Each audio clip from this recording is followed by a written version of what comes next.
Assalamualaikum warahmatullahi wabarakatuh. Salam sejahtera untuk kita semua. Om Swastiastu, Namo Buddhaya, dan salam kebajikan. Yang terhormat Kepala SMK Negeri 6 Batam, Bapak Abdul Mukti MMPD.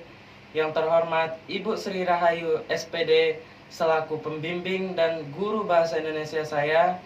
Dan yang saya hormati serta saya banggakan teman-teman dan rekan seperjuangan. Pertama dan yang paling utama sekali, marilah kita panjatkan puji dan syukur kita kehadirat Tuhan Yang Maha Kuasa, karena atas berkat limpahan rahmat dan karunia-Nya lah kita dapat berkumpul dan hadir di tempat yang berbahagia ini. Pada kesempatan yang berbahagia ini, izinkan saya menyampaikan satu tema, yaitu pentingnya menuntut ilmu di era digitalisasi. Bapak, Ibu, dan teman-teman yang saya banggakan, pada era masa kini, kita mungkin sudah sangat mudah untuk mengakses suatu informasi. Bisa melalui internet, handphone, laptop, dan lain-lain. Perkembangan era digitalisasi saat ini berkembang sangatlah pesat. Mungkin di tahun-tahun berikutnya sudah sangat lebih canggih dari sekarang ini. Saat ini kita sudah memasuki revolusi industri 5.0, di mana satu pekerjaan yang dikerjakan oleh manusia sudah tergantikan oleh robot. Di era revolusi industri 5.0 ini juga memudahkan kita untuk mengakses suatu informasi melalui ChatGPT, Google, dan lain-lain. Kita hanya membuka Google atau ChatGPT, maka langsung muncullah apa yang akan kita cari pada pencarian tersebut. Lantas, apa hubungan perkembangan digitalisasi dengan pentingnya menuntut ilmu? Nah, disinilah kita akan mempelajarinya. Bapak, Ibu, serta teman-teman yang berbahagia, tidak mungkin suatu hal terjadi atau tercipta tanpa adanya sebuah sebab dan akibat. Robot tidak mungkin tercipta dengan sendirinya. Game yang membuat kita manusia sampai lupa akan waktu tidak mungkin muncul dengan sendirinya tanpa adanya pencipta robot atau aplikasi tersebut. Nah, pencipta robot, pencipta aplikasi, dan pencipta software sebelum mereka menciptakan suatu hal, pastinya mereka akan mengkaji apa yang akan mereka ciptakan ini. Apakah ini memberikan dampak yang positif bagi umat manusia atau memberikan dampak negatif bahkan menyebabkan kematian seperti halnya judi online. Bapak, Ibu, dan teman-teman yang saya sayangi, pencipta tersebut sebelum ia menciptakan satu hal, ia akan mempelajarinya. Nah, disinilah pentingnya menuntut ilmu tersebut. Jika ia tidak belajar dan mengkaji apa yang ingin ia ciptakan, tidak mungkin kita sampai seperti sekarang ini di era revolusi industri 5.0. Jika tidak ada penemu-penemu hebat di dunia ini, mungkin kita masih terbelakang. Maka dari itu, kita sebagai umat manusia sudah seharusnya selalu rajin dan memiliki semangat belajar yang tinggi dalam menuntut ilmu. Dengan kemudahan inilah kita sudah seharusnya memanfaatkan kemudahan dan kesempatan ini untuk lebih maju dan berkembang dengan belajar dan belajar.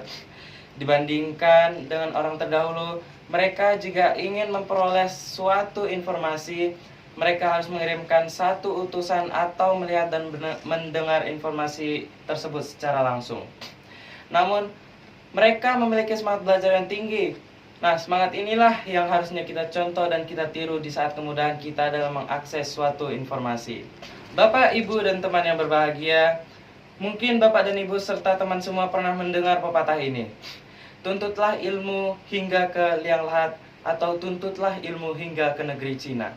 Semua pepatah yang dikatakan atau yang biasa kita dengar ini memiliki makna bahwasannya kita harus selalu memiliki semangat juang untuk menuntut ilmu.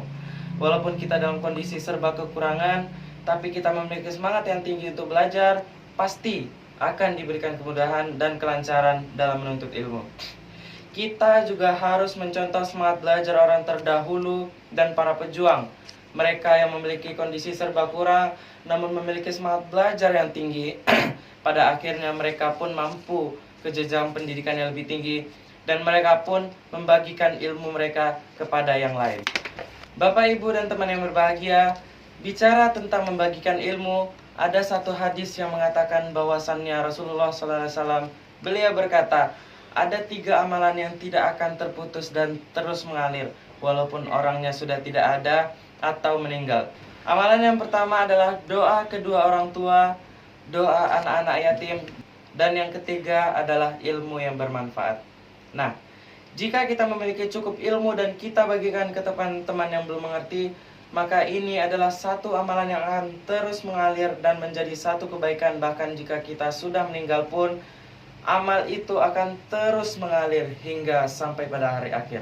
Maka dari itu, kita harus memiliki semangat yang tinggi untuk menuntut ilmu. Dan jika kita sudah memiliki cukup ilmu, janganlah pelit ilmu, karena dari ilmu yang kamu bagikan, maka akan bernilai satu kebaikan.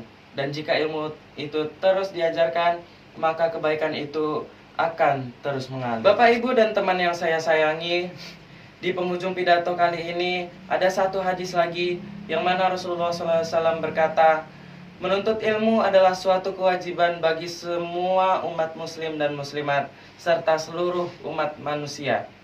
Di sini dipertegas bahwasannya kita sebagai umat manusia yang berakal memiliki kewajiban untuk menuntut ilmu. Kita harus melawan segala hawa nafsu dan kemalasan dalam menuntut ilmu. Seperti yang dikatakan sebelumnya bahwa kita sudah dimanjakan oleh teknologi yang terus berkembang, membuat kita semakin terlena oleh perkembangan tersebut. Kita sebagai umat manusia harus selalu belajar dan membuat suatu perubahan dalam hidup kita dan memiliki semangat belajar yang tinggi dalam menuntut ilmu. Bapak, Ibu, dan teman-teman yang saya hormati, harapan saya adalah mari kita memiliki semangat yang tinggi dalam menuntut ilmu. Walaupun kita berada dalam kondisi yang serba kurang, yang penting adalah kita memiliki tekad dan semangat yang kuat dalam menuntut ilmu. Mungkin ini saja yang dapat saya sampaikan. Mohon maaf atas segala kekurangan dan kesalahan dalam pengucapan kata. Mohon maaf atas segala kekurangan dan kesalahan kata. Mohon maaf. Goyang, diam.